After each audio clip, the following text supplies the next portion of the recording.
ಎಲ್ಲರಿಗೂ ನಮಸ್ಕಾರ. ಎಂದಿನಂತೆ ಭಗವದ್ಗೀತೆಯ 5ನೇ ಸಂಚಿಕೆ. ಇದರಲ್ಲಿ ಭಗವದ್ಗೀತೆಯ ಅರ್ಜುನ ವಿಷಾದ ಯೋಗದ 7 ಮತ್ತು 8ನೇ ಶ್ಲೋಕವನ್ನು ಇವತ್ತು ನೋಡೋಣ. ನಿನ್ನೆ ನಾನು ಹೇಳಿದ್ದೆ,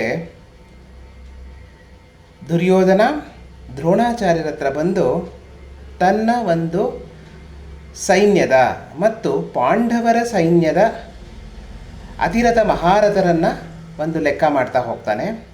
ಅದೇ ರೀತಿ ನಿನ್ನೆ ಪಾಂಡವರ ಸೈನ್ಯದಲ್ಲಿ ಯಾರಿದ್ದಾರೆ ಅತಿರಥ ಮಹಾರಥರು ಅಂತ ಹೇಳ್ದ.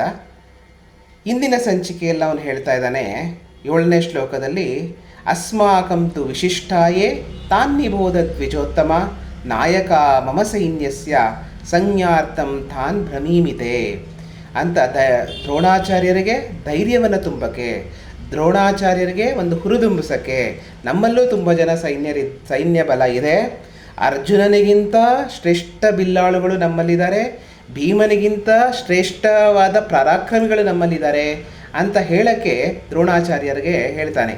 ನಮ್ಮಲ್ಲೂ ತುಂಬ ಜನ ಇದ್ದಾರೆ, ಅಸ್ಮಾಕಂತು ವಿಶಿಷ್ಟಾಯಿ, ನಮ್ಮದು ತುಂಬ ವಿಶಿಷ್ಟವಾಗಿದೆ, ದ್ವಿಜೋತ್ತಮ ಅಂದರೆ ಬ್ರಾಹ್ಮಣರಲ್ಲಿ ಉತ್ತಮ ಅಂದರೆ ದ್ರೋಣಾಚಾರ್ಯರಿಗೆ ಹೇಳ್ತಾನೆ. ನಮ್ಮಲ್ಲೂ ತುಂಬ ಜನ ನಾಯಕರು ಅವರವರು ಸೈನ್ಯದ ಜೊತೆ ಯುದ್ಧ ಮಾಡೋಕ್ಕೆ ಬಂದಿದ್ದಾರೆ ಅಂತ ಹೇಳ್ತಾನೆ.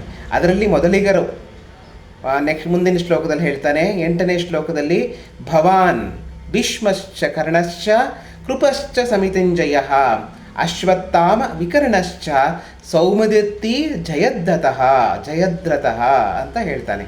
ಭವಾನ್ ಅಂದರೆ ನೀವು, ಭವಾನ್ ಭೀಷ್ಮಶ್ಚ ಕರ್ಣಶ್ಚ, ಭೀಷ್ಮಾಚಾರ್ಯರಿದ್ದಾರೆ, ಅತ್ಯಂತ ಪರಾಕ್ರಮಿ. ನಮ್ಮ ಒಂದು ಸೈನ್ಯಕ್ಕೆ, ಕುರು ಸೈನ್ಯಕ್ಕೆ ಒಂದು ರೀತಿಯಲ್ಲಿ ತಲೆ ಅಂತ ಹೇಳ್ಬೋದು, ಶಿರೋಪ್ರಾಯರಾಗಿ ಅವರು ನಿಂತಿದ್ದಾರೆ, ಕುರುವೃದ್ಧರು ನಿಂತಿದ್ದಾರೆ. ತಮ್ಮ ಸೈನ್ಯವನ್ನು ರಕ್ಷಿಸ್ತಾ ಸೇನಾಧಿಪತಿಯಾಗಿ ಅವರು ನಿಂತಿದ್ದಾರೆ. ಕರ್ಣ ಅವನು ಅರ್ಜುನನಷ್ಟೇ ಶ್ರೇಷ್ಠ ಬಿಲ್ಲಾಳು, ಧನುರ್ಧರ ಅವನಿದ್ದಾನೆ. ಕೃಪಾಚಾರ್ಯರಿದ್ದಾರೆ,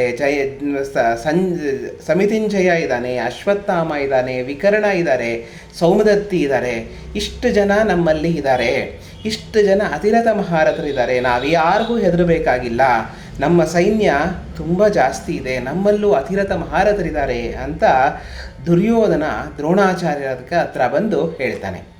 ಇಷ್ಟು ಇವತ್ತಿಗೆ ಇಲ್ಲಿ ಮುಗಿಸಿ, ನಾಳಿನ ಸಂಚಿಕೆಯಲ್ಲಿ ಇನ್ನೂ ದ್ರೋಣಾಚಾರ್ಯರಿಗೆ ಅವನು ಹೇಳ್ತಾ ಹೋಗ್ತಾನೆ, ತನ್ನ ಸೈನ್ಯ ಬಲದ ಬಗ್ಗೆ ಹೇಳ್ತಾ ಹೋಗ್ತಾನೆ. ಅದನ್ನು ನಾಳಿನ ಸಂಚಿಕೆಯಲ್ಲಿ ನೋಡೋಣ.